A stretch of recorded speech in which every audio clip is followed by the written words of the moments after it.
வணக்கம் நேயர்களே. 1977ஆம் ஆண்டு இந்தியாவில் சட்டசபை தேர்தலில் வென்று தமிழக முதலமைச்சராக எம்ஜிஆர் பதவியேற்றுக் கொள்கின்றார்.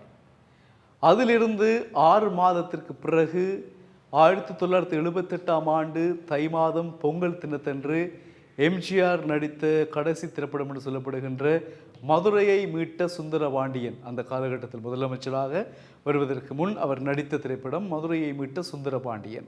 அதில் ஒரு பாடல் ஒன்று வருகிறது, வீரமகன் போராட என்றொரு பாடல் வருகிறது. அந்த பாடல் கவிஞர் முத்துலிங்கம் எழுதியதாக சொல்லப்படுகின்றது. அவர் சொன்ன சில விஷயங்கள் இப்பொழுது வலையொலியில் வைரலாகி கொண்டிருக்கின்றன. என்னவென்றால், அந்த பாடலில் என்னென்ன மாதிரி சிச்சுவேஷன்ஸுக்கு ஏற்ற மாதிரி வரிகள் வர வேண்டும் என்பதை எம்ஜிஆர் மிகவும் அழுத்தம் திருத்தமாக சொல்லியிருப்பார். அதனாலேயே பாடல் வெளிவருவதற்கு 1 மாதம் தாமதமாகியது. குறிப்பாக அந்த பாடலை முத்துராமலிங்கம் மிகவும் சிறப்பாக எழுதியிருந்தாராம் கவிஞர்.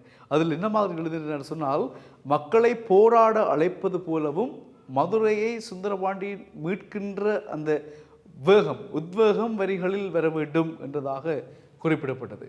அதற்காக மிகவும் ஒரு உணர்ச்சிகரமாக அந்த பாடல் எழுதப்பட்டதாகவும், ஆனால் எம்ஜிஆர் அந்த பாடலை கேட்டுவிட்டு இவ்வளவு தேவையில்லை, கொஞ்சம் மென்மையாக போகட்டும், எதற்கு எல்லாரையும் அப்படியே இழுக்கிற மாதிரி தேவையில்லை, கொஞ்சம் மென்மையாக போகட்டும் என்று பிறகும் அந்த வரிகளெல்லாம் மாற்றி அமைச்சு கொஞ்சம் மென்மையாக பாடல் சொன்னப்படுவதாகவும் சொல்லப்படுகிறது.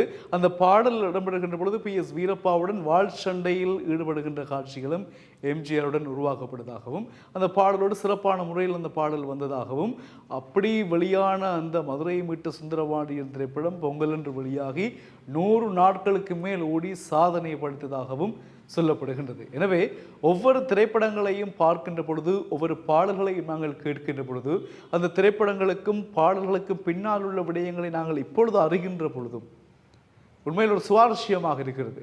இந்த மதுரையை மீட்ட சுந்தரபாண்டியன் படம் நம்மள் இத்தனை பேர் பார்த்திருப்போம் தெரியாது. ஆனால் பல அனுபவசாலிகளுடைய முன்னோர்கள் பலர் பார்த்திருப்பார்கள். ஆனால் அவர்களுக்கு இந்த ஒரு தகவல் புதுமையாக இருக்கும். ஆனால் எங்களுக்கு அந்த படம் நாங்கள் உண்மையில் பார்க்கவில்லை. இருந்தாலும் இப்பொழுது தகவலை வைத்து பார்க்கின்ற பொழுது அந்த படத்தை பார்த்தால் என்ன என்ற ஒரு எண்ணம் எங்களுக்குள் வருகிறது. மதுரையை மீட்ட சுந்தரபாண்டியன், அதில் வீரமகன் போராட என்கின்ற பாடல் அற்புதமாக காட்சியாக்கப்பட்டு படமாக்கப்பட்ட விதத்தை கவிஞர் சொல்லியிருக்கின்றார் வெளியொலி மூலமாக. எனவே இந்த விடயங்கள் உண்மையில் பழைய காலங்களில் 70களில் 80களில் எங்களுடைய தென்னிந்திய திரைப்பட நடிகர்கள் எவ்வளவு ஒரு சேலஞ்சிங்கான விடயத்தில் ஈடுபட்டார்கள்.